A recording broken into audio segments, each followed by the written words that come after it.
In today's show, a record 57,000 Bitcoin leaves exchanges in one day, dropping the BTC reserves to pre-cash levels. That's right, we just witnessed the single largest net outflow from exchanges yesterday since 2016, which means we need to close above $40,000 today to make 9 green days in a row, which will be the longest streak since May of 2017. And as Michael Van de Pop shares, Bitcoin is most likely going to copy-paste 2013/2014 scenario, which you can see right here, which is the calm before the storm, before breaking out and going absolutely parabolic. I'll be breaking down the latest technical analysis. Also in today's show, big institutions are buying Ethereum for the first time, with over 25% of the supply already used in smart contracts. That's right, we're talking about massive institutional adoption, and as pointed out here, I'm probably not the first to notice this, but holy smokes, over 25% of all Ethereum are now used in smart contracts. Also in today's show, it's on Elizabeth Fudd Puppet Warren triggers retaliation from the crypto community. That's because she has no clue what she's talking about. She's going on the news spreading nothing more than FUD. So as a result, the F Elizabeth Warren Bitcoin party is going down in Phoenix to celebrate the end of fiat money and central banks. Shout out to Max Kaiser, who recently tweeted, Bitcoin game theory kicking in with America's hedge funds and political insider traders. Beautifully, the protocol obviates the need for politicians, so goodbye asshat Liz Warren. $220,000 in 2021 still in play. Buy Bitcoin and short the United States. Also in today's show, the first U.S. Bitcoin mutual fund has launched by a $60 billion fund manager. That's right, in a press release this morning, ProFunds announced the launch of its Bitcoin Strategy ProFund. This will be the first publicly available U.S. mutual fund that generally tracks the price of Bitcoin. I'll be breaking this down for you. We'll also be taking a look at the overall crypto market. As you can see, Bitcoin and Ethereum barely in the red and correcting, while some of the altcoins are breaking out in the green. But where's the Bitcoin price likely to go next? Find out all this, plus so much more, in today's show.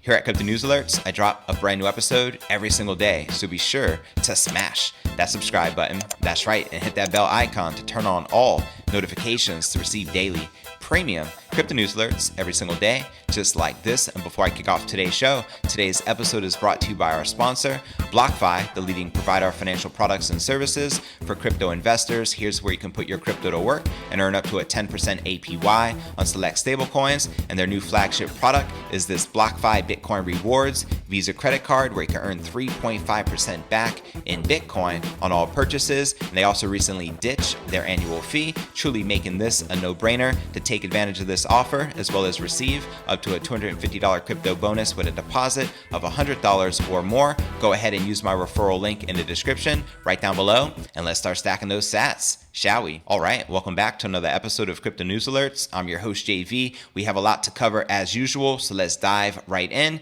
Bitcoin demanded a $40,000 resistance flip on Thursday this morning as on-chain data reveal large withdrawals from exchanges. Right here, you're looking at the Bitcoin 1-hour candle chart. So yeah, exchanges balances shed literally 57,000 BTC. Data from Cointelegraph Markets Pro and TradingView showed Bitcoin rise to challenge the upper end of its trading range once more here on Thursday. The pair had seen a pullback after initially hitting a multi-week high of 40,600 on Bitstamp earlier in the week and bottoming out at 38,800. How many of you took advantage of this dip? Bitcoin then returned for its latest trip to the $40,000 mark, and that level is still waiting to be flipped to support convincingly at the time of this recording. Now, amid concerns over the strength of this past week's rally, data on Thursday nonetheless pointed to genuine demand for Bitcoin at higher prices, and shared by ByBT and CryptoQuant, the data appeared to show the largest one-day outflow in at least 1 year, which is a total of 57,000 Bitcoin, which left the exchanges in the past 24 hours. As the Bitcoin Archive points out here,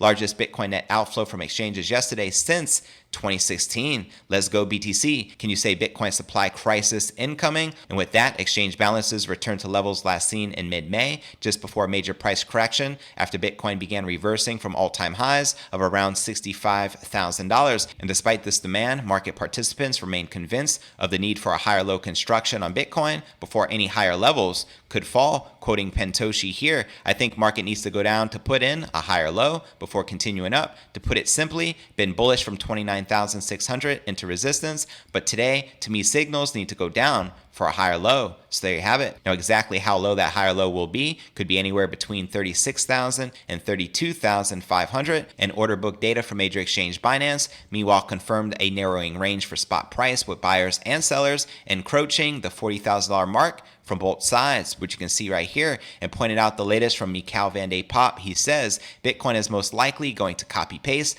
2013/2014 scenario. Let me know if you agree or disagree. If we were, and history did repeat, or as they say, rhyme, this is what it would look like. As you can see, striking similarities between 2013 and this year, 2021. Things are quite similar. It looks like the calm before the storm, right before that epic parabolic ascent. So this is Bitcoin after 2012, 2016, and the 2020 halving. Let me know if you feel that 2013 is likely to copy paste, as analyst Michael Sapir anticipates. And before I break down our next story of the day, big institutions are buying Ethereum for the first time, with over 25% of supply already used in smart contracts, as well as its on Elizabeth Fudd Puppet Warren triggers retaliation from the crypto community, as well as the first US Bitcoin mutual fund just launched by a $60 billion fund manager. But before I break all this down, let's first take a quick look at the overall crypto market. We can see Bitcoin correcting, but barely in the red, down 0.15%, trading just under 39,700. We have Ethereum barely in the green, up 0.02%, trading at about 2,300. Binance Coin up 1.5%, trading at $315. Cardano down 0.4%, trading at $1.27. XRP down 0.68%, trading at 70 cents. And Chainlink down 0.4%, trading just under $19. All right, now let's break down our next story of the day. Trading above $2,300 currently. Ethereum's year-to-date gains are back above 200%.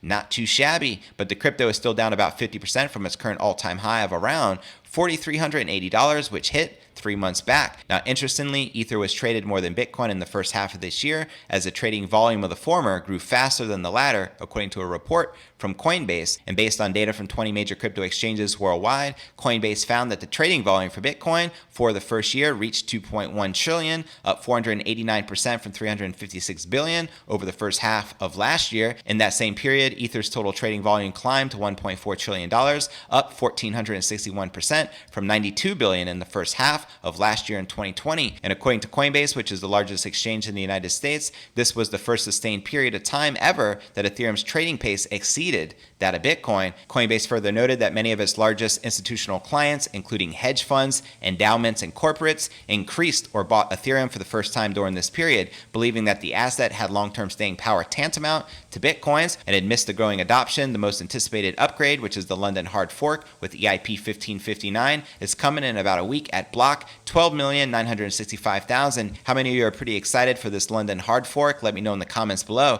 Now, EIP 1559 is already implemented on the testnet, and its deployment on the mainnet will mean Ether will officially, effectively become a deflationary asset, as, according to this proposal, the base fee on the Ethereum network in ETH will be burned, decreasing Ether's supply and boosting Ethereum's price. And as Ethereum becomes more scarce, then naturally Ethereum becomes more like a store of value. However, it can't really compare to Bitcoin, as with Bitcoin, it's the hardest form of sound money to ever exist, as there's a hard cap, limited supply. We cannot say the same for Ethereum, but already Ethereum's liquid supply continues to deplete. Before even the supply of Ethereum paid in base fees could be burned, 1/4 of it is now used in smart contracts in terms of DeFi and staked at Ethereum 2.0. Now, while the Ethereum locked in smart contracts is on an incline at over 25%, up from about 12% a year back, the supply held on exchanges that can easily be sold is in decline at under 13.4%, as pointed out right here. I'm probably not the first to notice this, but holy smokes,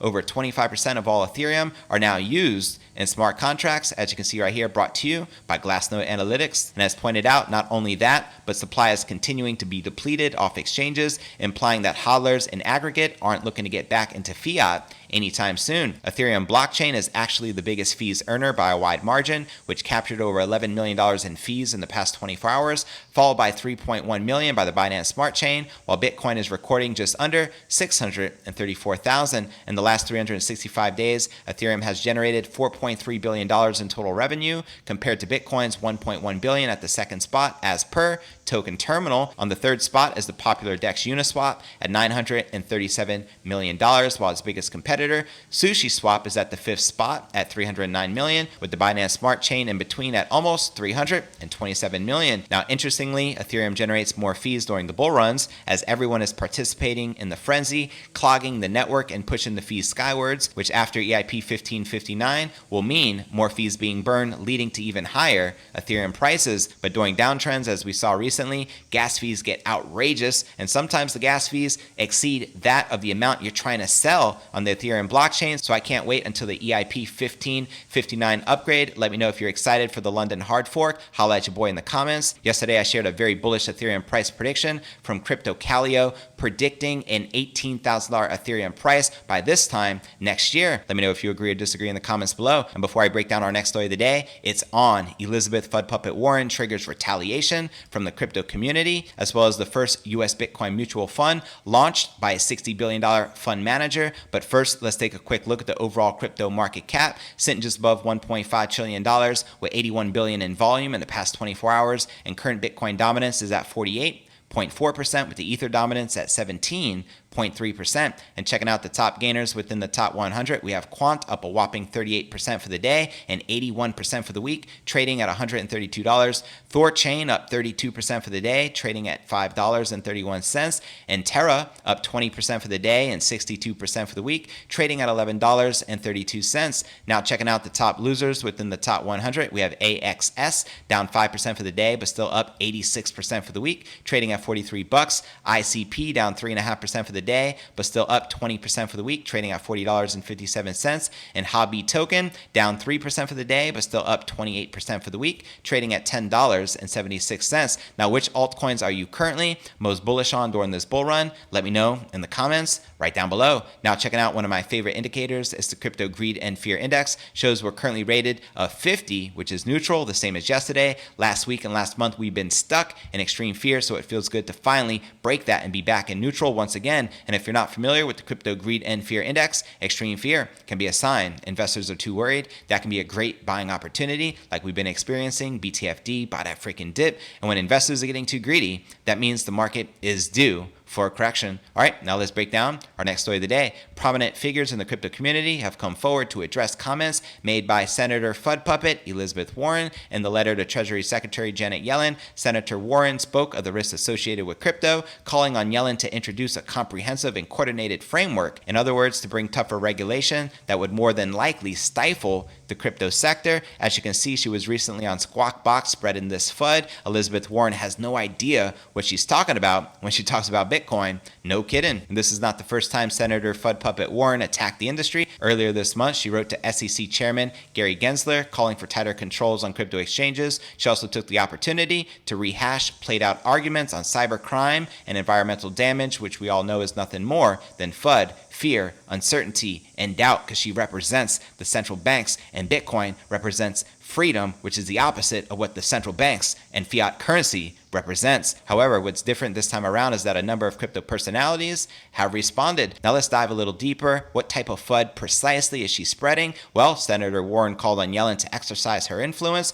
on the Financial Stability Oversight Council for greater safety in the crypto market. She added that as cryptocurrencies continue to grow in popularity, so do the risks they pose. She identified 5 specific risks, those being exposure to hedge funds and other investment vehicles that lack transparency, risk to banks, unique threats posed by stablecoins, use in cyber attacks that can disrupt the financial system, and risks from decentralized finance. In addition, Senator Warren has also been speaking on various news outlets spreading this FUD. As she was recently interviewed on Squawk Box, she has the nerve to compare Bitcoin to drug use, quoting her here, "As long as people can sell snake oil, it turns out nobody really invested in having good drugs that were safe and that help people. What in the world are you talking about? This is the stupidest FUD I have ever heard before." She argued that regulation to weed out the bad actors eventually led to a prosperous and safe drug industry. With that in mind, she urged crypto regulators to act now, adding that delay means more retail investors will fall victim to fraud. Now let's talk about the responses from the crypto community. Reacting, we have Mike Novogratz of Galaxy Digital, who went off on the offensive, saying DeFi can be a progressive force that offers more transparency than the banks, quoting Novogratz here. "If banks had the transparency of DeFi protocols, we would not have had the mortgage crisis. DeFi will win because it's better. Automatic settlement, bearer assets, composability, transparency." The billionaire investor also spoke about the banking indiscretions, overdraft charges in particular. Still, there are concerns about money laundering and market manipulation, which he didn't mention, and he questioned why Senator FUD puppet Warren continues to focus on cleaning up crypto. Well, we all know the answer to that question. That's because she's a FUD puppet. That's what she does. Novogratz conceded that the crypto sector is stuck on know your customer requirements, but he is confident that solutions are coming. On that, he signed off by implying that Senator FUD puppet Warren is uneducated on the real issue at hand. And as a result, Max Keiser's new party is called F. Elizabeth Warren Bitcoin Party in Phoenix, where you can celebrate the end of fiat money and central banks. You asked for it, Warren. It is what it is. And Max also says that Bitcoin game theory is kicking in with America's hedge funds and political insider traders. Beautifully, the protocol obviates the need for politicians. So say goodbye, asshat Liz Warren. 220,000 in 2021, still in play. Buy Bitcoin. In short, the United States, responding to this article, Senator Warren, crypto puts financial system in the hands of shadowy super coders. That's right, I much rather have the system in the hand of shadowy super coders versus central bankers. It is what it is. And before I break down our final story of the day and we discuss the first US Bitcoin mutual fund, which just launched by a $60 billion fund manager. But first, I want to remind you to smash that show more button right below this video in the description for a detailed analysis of what's going on in the crypto market. This goes for all 860 plus videos right here on my YouTube channel. Also some very helpful resources for you to plug into, including my daily letter, which goes out to over 30,000 subscribers every single day. To subscribe, visit letter.cryptonewsalerts.net. Also have a blog I update daily, which could be found at cryptonewsyes.com. Also be sure to smash that subscribe button to help support the channel. Send us over a super chat. It's greatly appreciated. Also be sure to smash that bell icon to turn on all notifications and receive daily premium crypto news alerts every single day, just like this. You can also follow me on all the major podcasting platforms, from Spotify, the home of the Joe Rogan Experience, to Apple's iTunes and Google Play. You can also follow me on Twitter, Facebook, Telegram, and TikTok, so be sure to follow me there. All right, now let's break down our final story of the day. In a press release this morning, ProFunds announced the launch of its Bitcoin Strategy ProFund, BTCFX. This will be the first publicly available U.S. mutual fund that generally tracks the price of Bitcoin. On the ease of access and mass exposure that this mutual fund will provide, ProFund CEO Michael Sapir said that compared to directly buying Bitcoin, which may involve opening a new account with an unregulated party, this ProFund offers investors the opportunity to gain exposure to Bitcoin through a form and investment method that tens of millions of investors are familiar with. On the increased demand for a Bitcoin mutual fund, Michael Sapir commented, "It has become a significant asset class, and our new Bitcoin Strategy ProFund provides investors access to a Bitcoin strategy through a mutual fund investment. For now, the Bitcoin Strategy ProFund invests in Bitcoin futures contracts,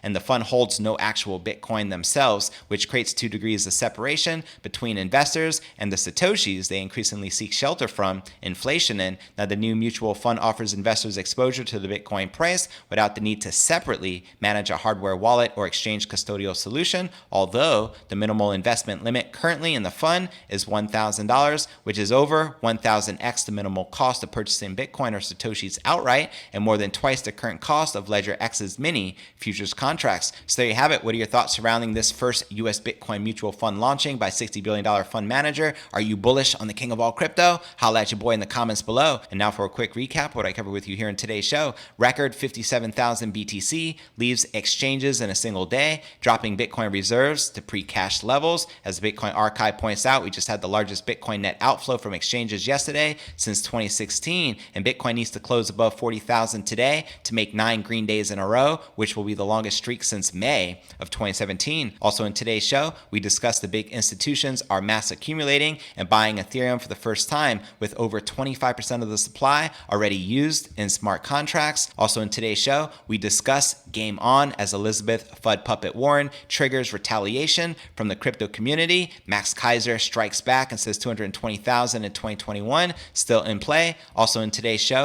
we discussed the first US Bitcoin mutual fund, which launched by a $60 billion fund manager. But where do you feel the Bitcoin price is likely to go next? Let me know in the comments right down below. Well, that's going to conclude today's show. As always, I appreciate you tuning in and journeying along with me inside this incredible crypto revolution. If you gain value out of today's show, be sure to smash that subscribe button. That's right, and turn on all notifications to receive daily premium crypto news alerts every single day, just like this. And don't forget to smash my affiliate link in the description below to claim your BlockFi Bitcoin rewards. Visa credit card today. Let's start stacking those sats, and I look forward to seeing you on tomorrow's episode.